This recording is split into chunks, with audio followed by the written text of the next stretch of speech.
বাবা সাহেব আম্বেদকর এডুকেশন ইউনিভার্সিটির আন্ডারে যে বিএড কলেজগুলি আছে, ফরম্যাট অনুযায়ী আজকে আপনাদের বিএড কোর্স নিয়ে আলোচনা করছি। তার আগে বলি, আমার বিএডের semester 1, semester 2, semester 3, semester 4 practicum বই আছে।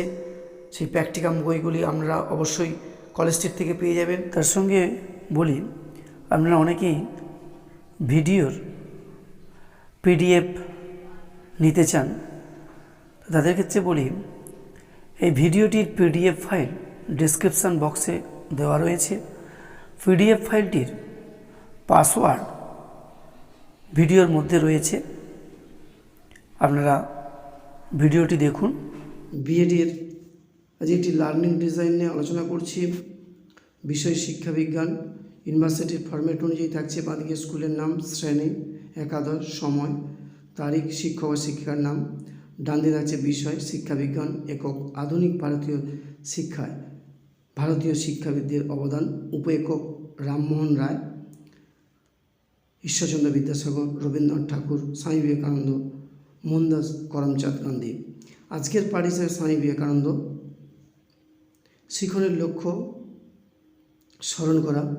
মানব জাতির আদর্শ পুরুষ হলেন স্বামী বিবেকানন্দ, শিক্ষার্থীরা জানবে। অনুধাবন করা। স্বামী বিবেকানন্দের সংক্ষিপ্ত জীবনী সম্পর্কে শিক্ষার্থীরা উপলব্ধি করতে পারবে। প্রয়োগ করা। স্বামী বিবেকানন্দের মতে শিক্ষার লক্ষ্য শিক্ষার্থীরা ব্যাখ্যা করতে পারবে। বিশ্লেষণ করা। স্বামী বিবেকানন্দের ধর্ম সংস্কার শিক্ষার্থীরা বিশ্লেষণ করতে পারবে। তারপর হচ্ছে মূল্যায়ন করা। নারী শিক্ষার প্রসারের ক্ষেত্রে বিবেকানন্দের অবদান সম্পর্কে শিক্ষার্থীরা আলোচনা করতে পারবে। তারপর হচ্ছে সৃজন করা। স্বামী বিবেকানন্দের স্বদেশ প্রেম ভারতবাসীকে কতটা উদ্বুদ্ধ করেছিল শিক্ষার্থীরা তা অনুমান করতে পারবে। তারপর হচ্ছে পাঠের প্রেক্ষিতে শিক্ষার্থী বিশ্লেষণ। কত খ্রিস্টাব্দে স্বামী বিবেকানন্দ জন্মগ্রহণ করেন? এভাবে কয়েকটি প্রশ্ন থাকবে। শিখন সহায়ক উপকরণের প্রস্তুতি ও নির্বাচন। পাঠ্যপুস্তক, রেফারেন্স বই, চক, ডাস্টার, ব্ল্যাকবোর্ড, চার্ট, চিত্র, মডেল। শিখন কৌশল। শিখন ক্ষেত্র থাকছে বাঁদিকে, ডান দিকে থাকছে প্রাসঙ্গিক কৌশল। শিখন ক্ষেত্রের মধ্যে আছে স্বামী বিবেকানন্দের মতে শিক্ষার লক্ষ্য। প্রাসঙ্গিক কৌশল স্বামী বিবেকানন্দের মতে শিক্ষার লক্ষ্য সম্বলিত চার্ট দেখিয়ে শিক্ষার্থীদের বোঝাবেন। এইভাবে 2, 3, 4 থাকছে।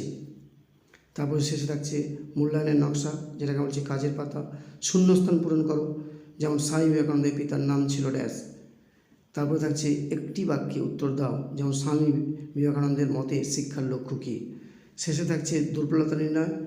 যদি শিক্ষার্থীদের বোঝানোর পর মনে হয় যে এই লার্নিং ডিজাইনটি তাদের বুঝতে অসুবিধা আছে, তাহলে তাদের আবার সংশোধনী পাঠ হিসেবে তাদেরকে আবার বোঝাতে হবে। আজ এই শিক্ষাবিজ্ঞানের লার্নিং ডিজাইন এখানেই সমাপ্ত করলাম।